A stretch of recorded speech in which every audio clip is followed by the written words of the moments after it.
we've been studying the Prayer of Love by Dr. Mark Hamby. And right now we're on page, well, I guess we're on page 165, but I want to go back to page 164. And the first paragraph, there it says, contained within the word forgive is a description of its purpose. It is for giving. As rejection is the method for enforcing fear, forgiving is literally the method for giving or restoring love. Forgiveness is an act of restoration back into a loving state. Those who forgive are making a conscious choice to love. When you choose not to forgive, the one you hurt the most is yourself. It is a form of self-punishment. And though most people think they are punishing the one they are angry with, they are really being controlled by events and attitudes. And I mean, we know that we put ourselves in that box when our hearts get hard and we're unforgiving. And, you know, it does hurt us. You know, but I was thinking today, and you know, I don't want to go into detail, but I think I'm pretty good at forgiving for the most part, but sometimes I have a problem with the forgetting part. It's hard for me to forget. It's hard for me to, I'll look at a person, and even though I still love them and I forgive them for whatever it is that however they hurt me, I still remember it. You know, sometimes it bothers me. It's like, because I'm still kind of, I don't know, judging is the word, but I'm still like going, I have that little veil there that says, wait a minute, you know, this person was hurtful towards me in the past. I think we all got that same feeling. Yeah, but you know, I'm so glad that God is able to, you know, not only forgive, but He forgets. I mean, when I think about that, it's just so wonderful to me that He doesn't have that veil or whatever you want to call it, that it's, you know, hanging over like I do sometimes. But I want to get to that point where I can really get past those things, you know, and not be, you know, not be maybe as apprehensive of that, or maybe not be, maybe I'm too sensitive to, you know, maybe I need to get a little thicker skin when it comes to certain things as well, so it doesn't bother me as much as it does. And it goes on to say, the solution to offense is forgiveness. When we are offended, we always show disrespect to the source of the offense. We feel wronged, and therefore, the last thing we're going to give that person or thing that caused us wrong is our forgiveness. The whole world is offended. People are hurt. The issue is how to get over it. But how can we get over it? We need help. The antidote to being offended is forgiveness.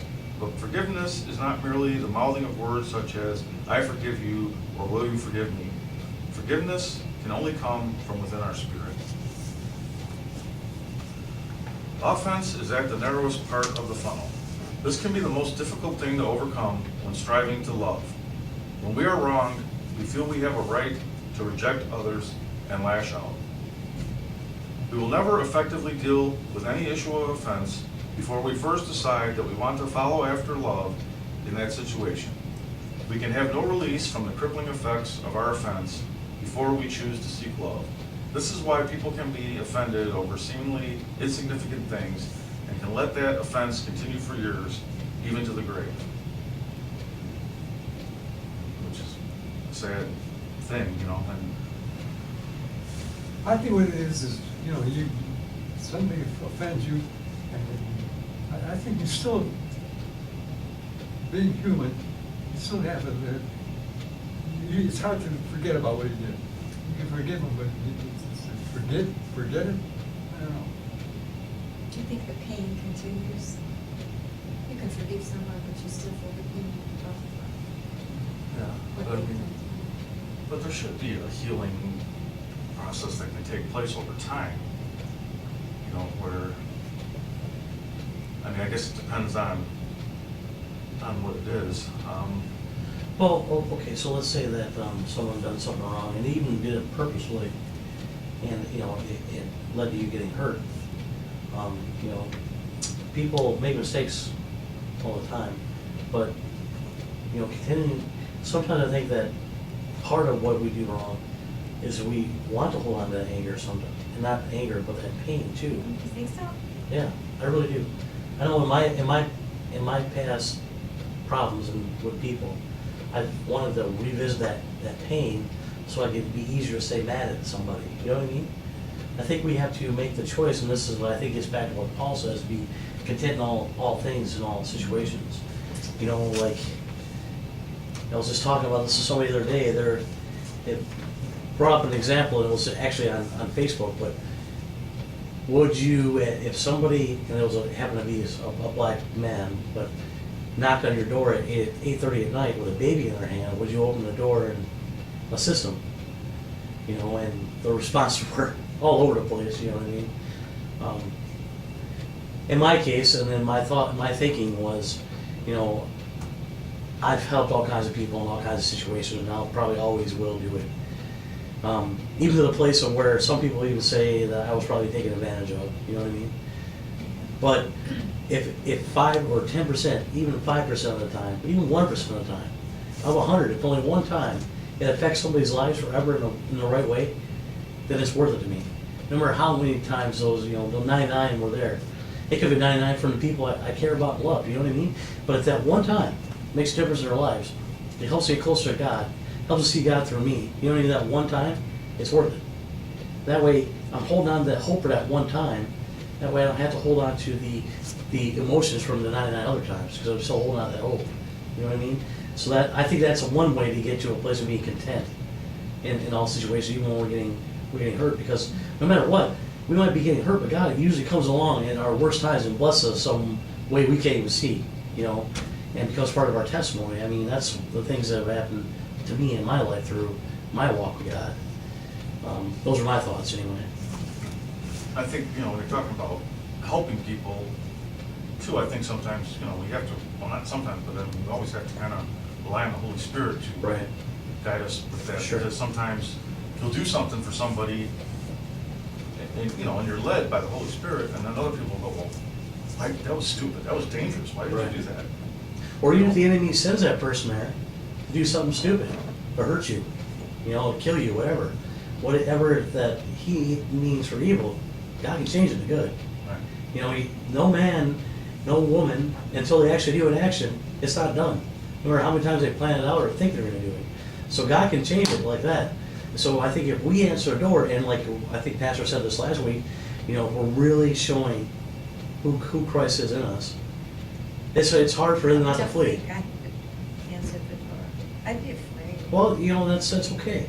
There's no wrong answer to it. You know, you understand what I'm saying? There's no wrong answer to it. And you know, maybe in your situation I wouldn't either. I don't know. You know, I'm not in your situation. I know I probably would, and I'd probably help. But then, you know, you're not the only door on the street either. You know, No. maybe if you're not the one, they can go to the next door. And either way, God doesn't get mad at you if you don't answer it or if you do. You know. Yeah, I mean, unless it's that clear, unless you hear that clear message telling you you're supposed to, and you don't, Yeah. you know. But- Then there's a missed opportunity there. Yeah. But, That was just an example. That was just one. That's kind of an extreme example. It's not like anybody. How often does anybody come knock on your door at 8:30 at night with a baby in their hands, say they need help? It doesn't happen very often. but, you know. I probably would call the police, that's what I probably would And that's your choice. It's okay. There's no wrong answer to it. If someone's really in need, the police might be the right person to call anyway. You never know. I mean, if they're in desperate need, you don't know. do. And if they just want to get in your house, It could be that.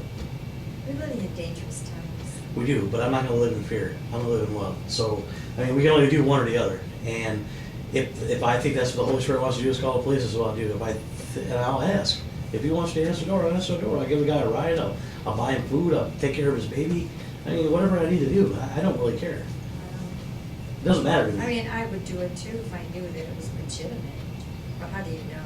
Just like I said, even when it says in the Bible, right, what the enemy intends for evil, God can turn to the good, like that. Yeah, I mean, but we have to use if we're not hearing from the Holy Spirit, then we have to use Sure. whatever our judgment is. Right, that's what, there's no wrong, there's no right or Right. wrong to that. There is no right or wrong way to answer that Right. question. There isn't. It's up to the person. We, talked about offense being a spirit, and, to be quite honest, I have my days where it's like, it's a lot easier to offend me Yes. than other days. And then someone says the wrong thing, and I'm offended. And other times, they can say the same thing, and I just laugh, and it wouldn't even bother me to just roll right off. And I don't know exactly how, to get a hold of that. Maybe I'm just not, maybe I'm not waking up and doing a proper devotional that day or something. I don't know what it is, where I'm just not, I just seem more easily offended, and I don't like it. It's not something I'm proud of, Right. and it's not something that's even good for me, No. much less how I don't want to, present myself to others like, don't talk to that guy, he just gets mad at everything you say, Or even on the other, you don't realize that you're being offensive to people because of what you're saying, or the way you're thinking. Right. Because like sometimes you are, and you don't mean to be, you don't even know it. It works both ways. Well, it's like Jesus when they said, they didn't really get offended by what he said, they got offended by what they thought he said. When he talked about tearing down the temple, they kept that up till the end. They started saying, he said he'd tear down the temple and rebuild it. They didn't understand he was talking about his body, Right. that he was the temple. Exactly. And Christ can be an offense too. So sometimes even when you're doing the right thing, people might be offended by, Sure. people are offended by the gospel sometimes. That's true. And But do you think that when we're talking to people about the gospel of God, that we should be praying to make sure we're giving the information that's going to fit that person's personality? Because Sure. everyone's personality is different, right? Sure. But even though they might, I think that they could still be offended and that seed could still get in there, Sure. start germinating. And we might not know it, we might be like, I just offended that guy or girl or whatever, but it still might have been the right thing to do. Absolutely. It's one of those things like she was, we were talking about earlier. Yeah, listen to the Holy Spirit. What to say and when to say it to everybody. I mean, really.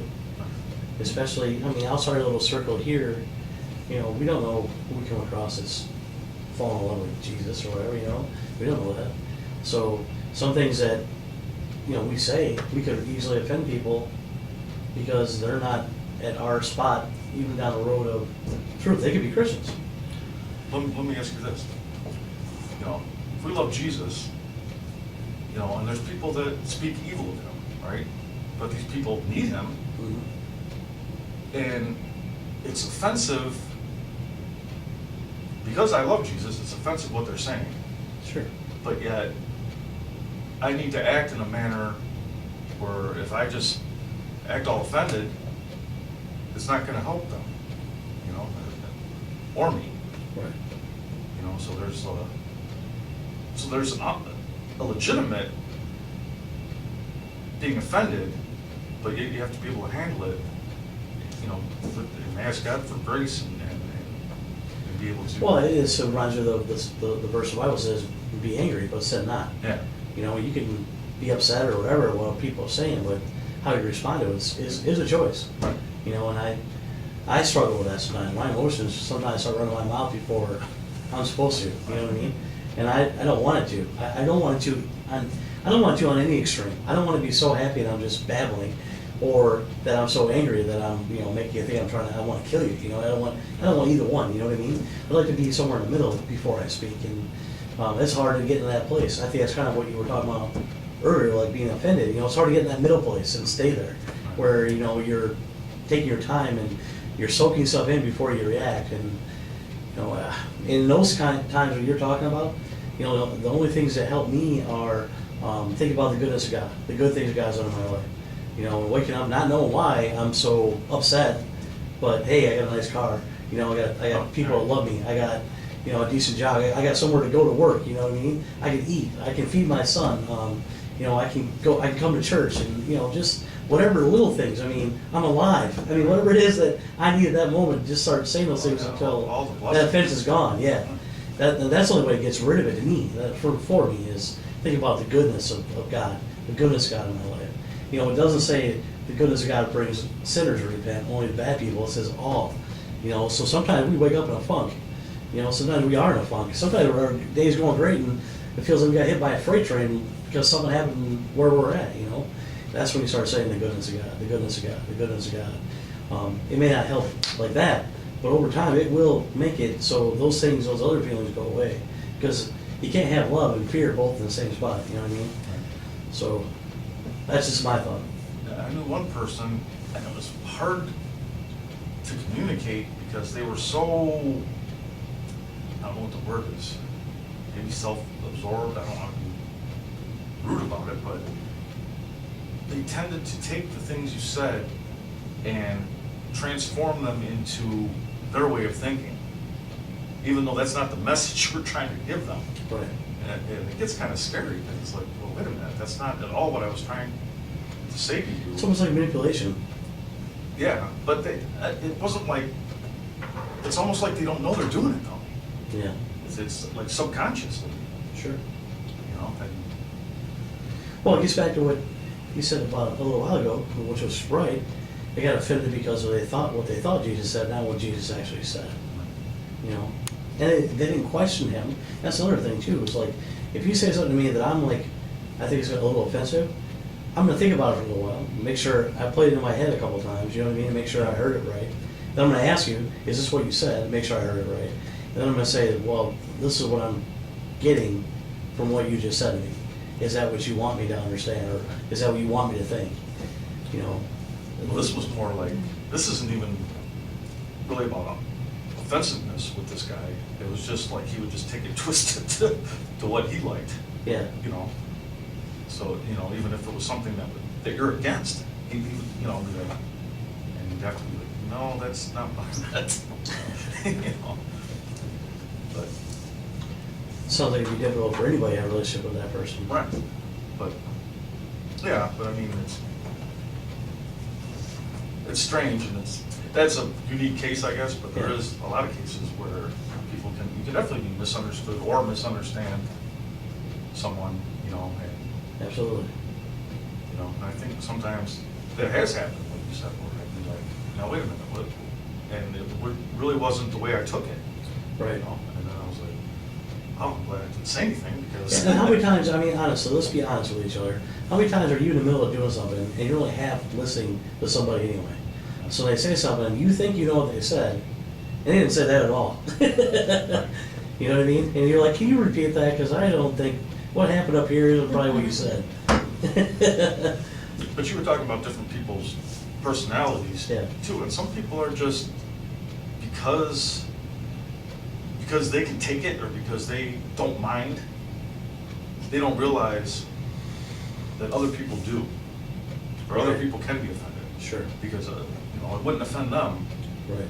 you know. And there's something wrong for you if you get offended, because they're not, Right. about we're the same subject matter. But it's not, to me, if I understand that, then it's not as offensive. No. Because I know that they're not just being hurtful, they're just being, Themselves. yeah, Yeah. maybe they need to change a little bit. Maybe better change this to something. Let's, all right, what do we got here? But offense has become a graveyard for the dreams of many. An inability to progress toward a goal, and the debilitating effects of depression can often be traced to offense. We must learn to forgive. Forgiveness is the key to our mental and emotional prisons. Whether our offense is the result of our own actions or those of others, the result is the same. Offense is a crippler, even if the cause of the offense is 100% the fault of another person. We need to embrace forgiveness if we are to be set free. We might feel justified in being offended, but it will never provide mental or emotional liberty. The word forgive contains the solution within its structure. Forgiveness is the ability to give forth. I think that's kind of what you were saying too, about the justified being offended, Yeah. you know. All right, going on. Only forgiveness has the ability to negate every evil and harmful act. It is a learned art that is fully practiced by only a few who have witnessed its power to unleash love. Corrie ten Boom, the Christian Holocaust survivor, helped many Jews escape the Nazis during World War II. She, along with her sister Betsy, eventually wound up in a concentration camp for their activities. Years later, she relayed this illustration of the power of forgiveness. The guard over the area of the camp was a vindictive and brutal man who had beaten many unmercifully and even contributed to Betsy's death. After the war, Corrie wrote a book, The Hiding Place, then traveled around telling people of those difficult days and God's goodness in the harshest of times. While giving a speech on God's goodness and the power of forgiveness, the former concentration camp guard was in the audience and desired the forgiveness she spoke about. He came before her and asked her forgiveness, not even recognizing who she was or the hardship he had caused her personally. He only knew that she was a prisoner in the camp, and he wanted her forgiveness. It was a great test for Corrie. Would she forgive this man face to face who had caused such pain to others, What page are you on? including her sister? 167. We just started on top.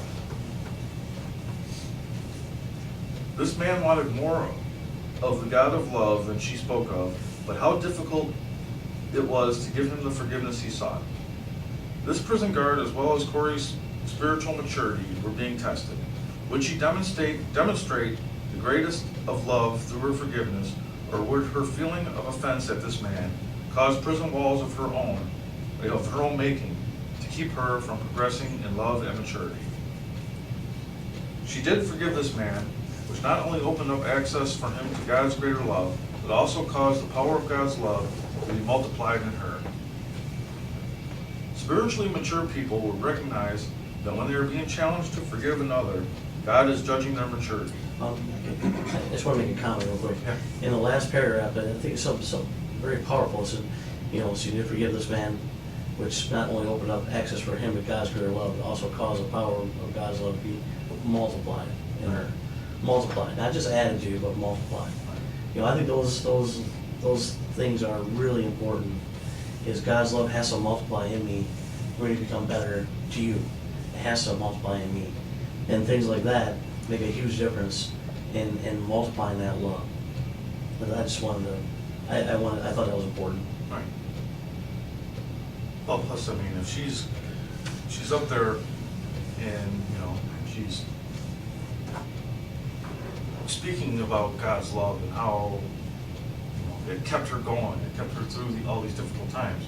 Now, yeah, I mean, that would have been horrible for her if all of a sudden during this, while she's like, telling everybody how great this is, if she got into a situation where she couldn't forgive this guy, I mean, that would be even worse than if he just came knocking on the door, because. But how difficult has it been for any of us sometimes, even when we're, obviously, we have no example like this in our lives, Right. but when we were totally wrong, to go up to somebody later on and swallow our pride and say, you know what, I was totally wrong, I'd like you to forgive me for this, whatever it was. Maybe she even tapped into realizing that. That's hard for anybody to do, is to go up and say, I was completely wrong, especially however many years later, and not realizing what he had even done to this person.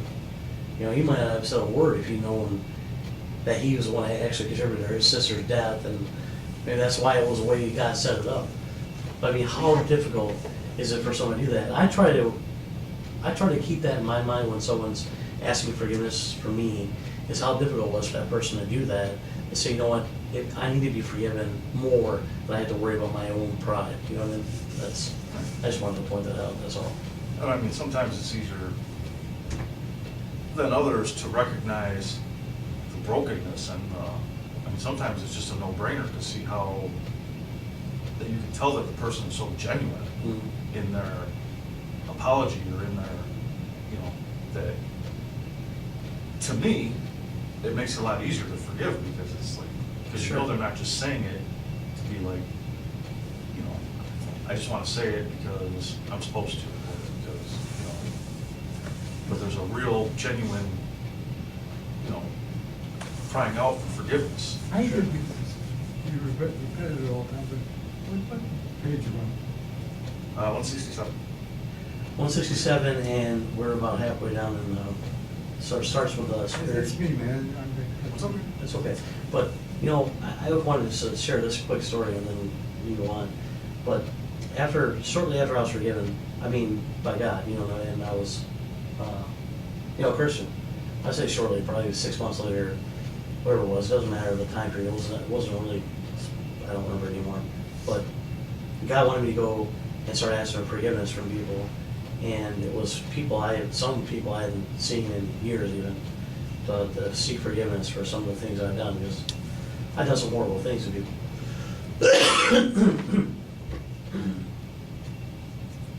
And sometimes I thought I was right in the things I had done. Well, you know, that was a great humbling experience. I needed to be humbled, really. I really needed to be humbled anyway. So that's one way God went about doing it. But there were several people that I'd asked forgiveness for after telling the whole story, everything that happened, whatever happened transpired, and, you know, why I reacted the way I reacted, and I asked for forgiveness and they told me no. Then told me to leave. That was probably the best thing for me, and at the time it was kind of crippling, All right. but it was really the best thing for me too. When I laid it all on the line, this is what happened. I'm sorry, you know, I accept full responsibility, but I hurt them so much or upset them so much, they just wouldn't forgive me. It still bothers me to this day. Right. But what are you gonna do? I mean, there's nothing else I can do, but you know, Right. that was just pretty humbling experience, you know, I was talking about being humble. And so that's why I said, that's probably why I think about it. When someone says, hey, I'm sorry, or I think about those moments when I was seeking forgiveness, and so they told, no. I remember those moments, you know, and maybe that's why it's like that for me, I don't know. Yeah, I've had times where, I had a couple times where I knew I upset somebody, and I didn't really think I was being offensive, or I thought, actually, there was one situation where I thought I was saying something helpful, but the person got offended, you know, and it made me, you know, I'm not gonna lie, it made me mad at first. Sure. They got mad at me, I'm trying to help them, Yeah, you know? and- how dare they? And I thought about it, and, you know, well, this one particular time that scripture came to me, you know, like, don't let the sun go down on your anger, or whatever. And I was like, well, let me call this person and say, I didn't mean to offend you, you know, I'm sorry. Apparently it wasn't any of my business what I was saying, you know.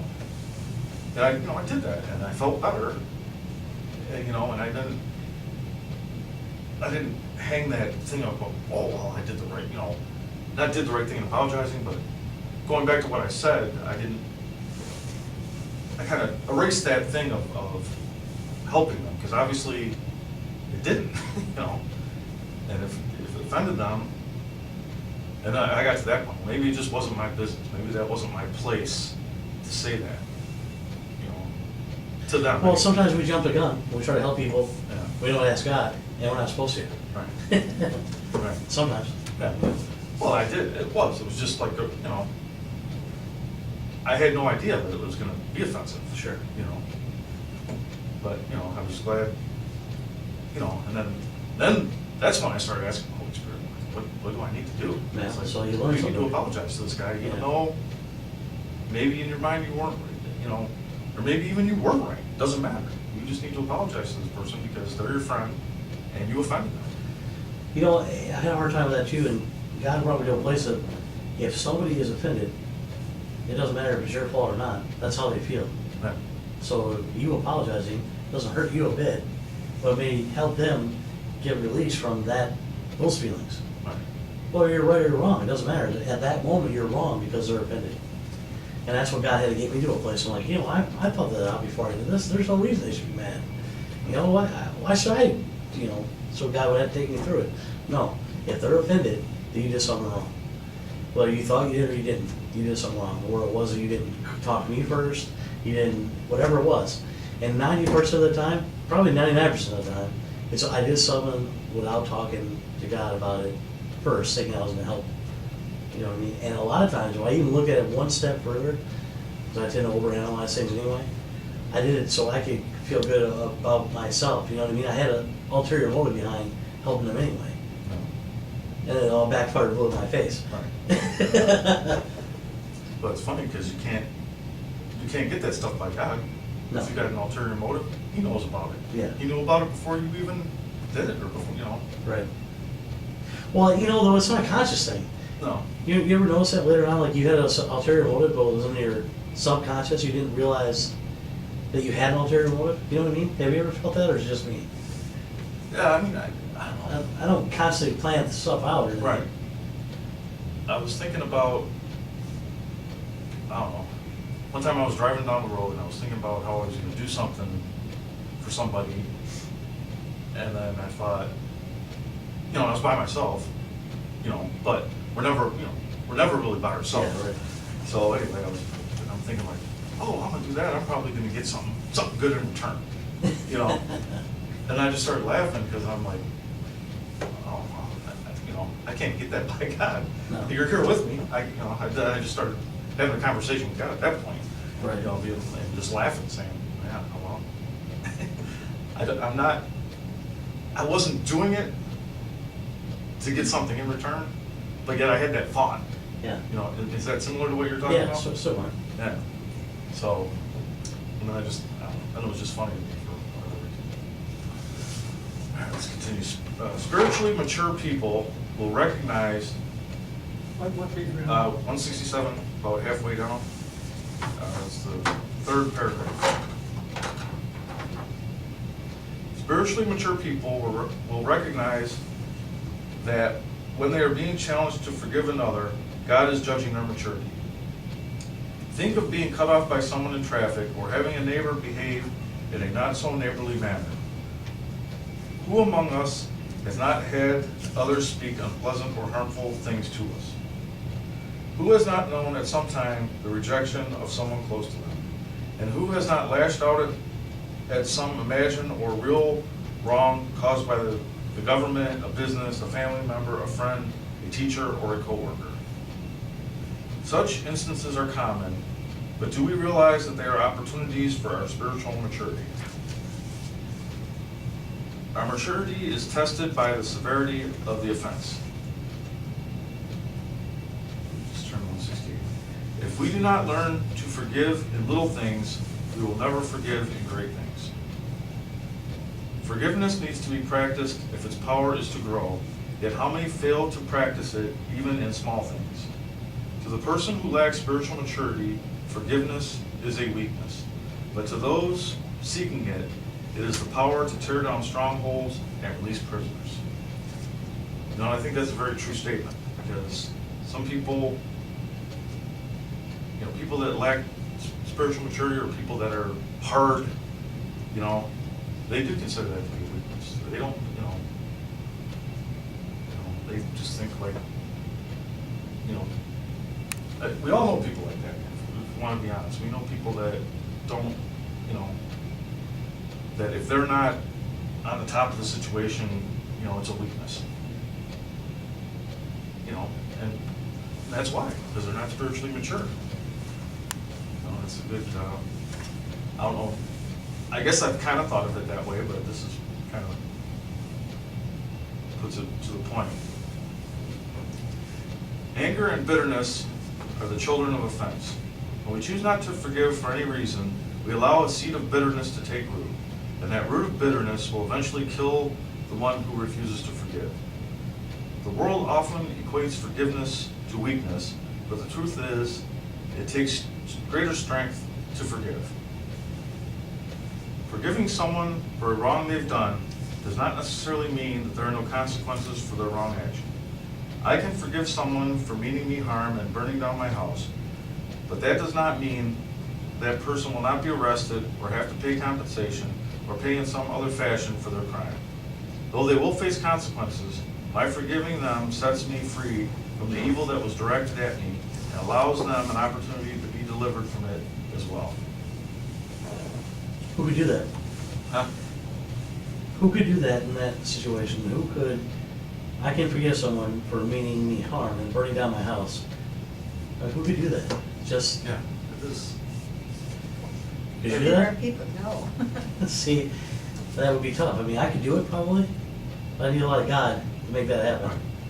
Well, you watch, like, if you follow the news or if you look, we know that there's a lot of bad stuff that goes on, and murders and whatnot. And sometimes if you see the trial things and the victims,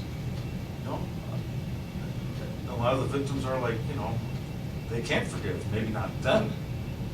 Hopefully sometime they can forgive, but I can't be mad at them because I look at the devastating thing that's happened to them and say, I don't know. I don't want that to ever happen to me to find out. Right. And doesn't it feel, and even making that statement, don't you feel selfish by even saying that though? I mean, like, I don't ever want to find out, I don't ever want to know how it is to lose a child. I don't want to know that, ever. And, I'm sorry that people go through that and whatever, but you can call me selfish. I just don't want to ever know that. Right. I feel bad about that because I see people go through it, you know what I mean? Right. But I never want to go through it. I couldn't handle that. I couldn't either. At least I don't think I could, and I don't want to find out if I can. No. For sure. But the point is, you look at them and say, and you feel bad for them because you're like, not only have they been through this, but they have this bitterness and this, and hopefully over time, and only through the grace of God, they can get over it. Right. But I can't be mad at them. But there are people that lose children who love God and then get stuck. Sure.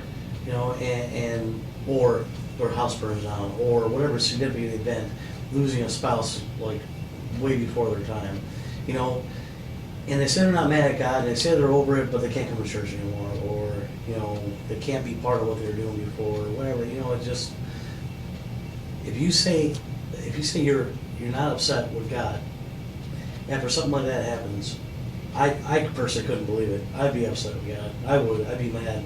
I'm not gonna lie to you. If something happened to Noah, or my car blew up and killed Noah, and I was still alive, or somebody broke into my house and set it on fire, and I'd be mad. I'm not gonna lie to you. I would. I'd be upset. I'd be hurt. I'd be mad. I'd have every emotion everybody else does. I would take it to God. I would still love God. I would still love God through it. Just like, when you get upset with your parents or your kids or either way, or your spouse, you get upset with them. It doesn't mean you don't love them no more, but you can still get mad at them, you know what I mean? But if you don't get past the being upset and being hurt and feeling persecuted, you lose everything else that matters in life. And that's where we come in, I think, as loving, caring, forgiving, understanding Christian people, where we can just keep out being there for them, even if it's been 3, 5, 10 years later. Say, hey, we still love you. I know you're going through that still. I don't want you to have to keep going through that. I'd like you to get released from that. If you want to talk about it, if you're upset with God, if you're upset with, I'm here.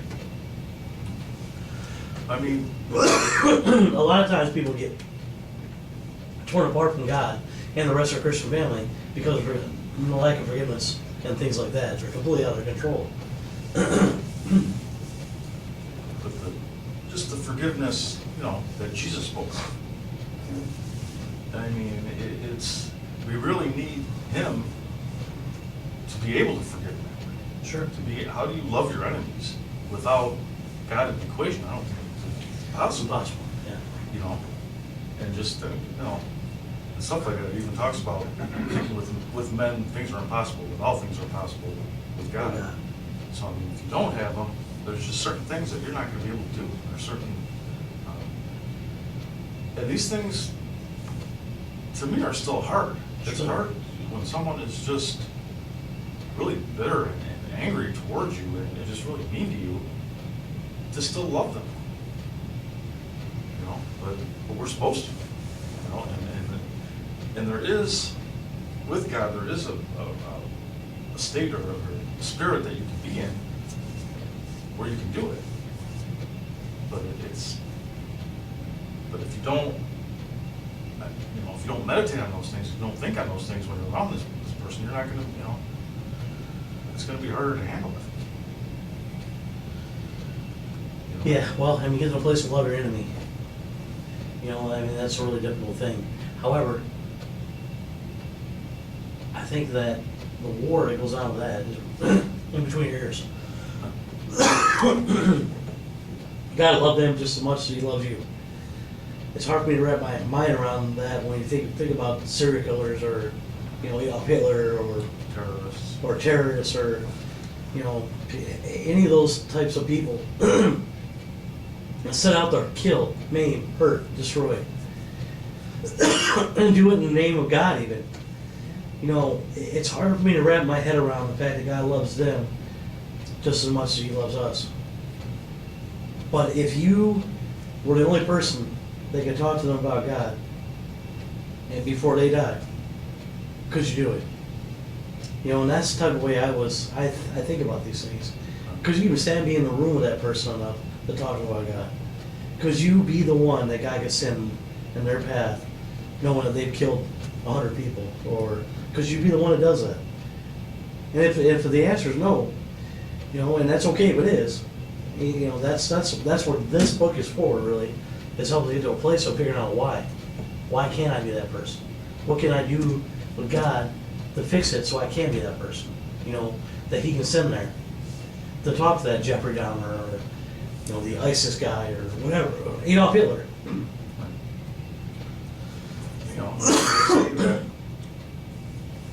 about people like that, can they really be saved? Well, according to the Word of God, yes. Surely can. Even though they've done atrocious things, they're, I don't know, in God's eyes, sin is sin. Sin is sin. So, I mean, if they, once they're cleansed, once they're forgiven, once they, believe and repent, then they're in the same status as anybody else, any other believer, but they might not be with mankind. No, definitely not. There's people, Christian and non and other faiths that aren't gonna forgive certain people because of what they've done.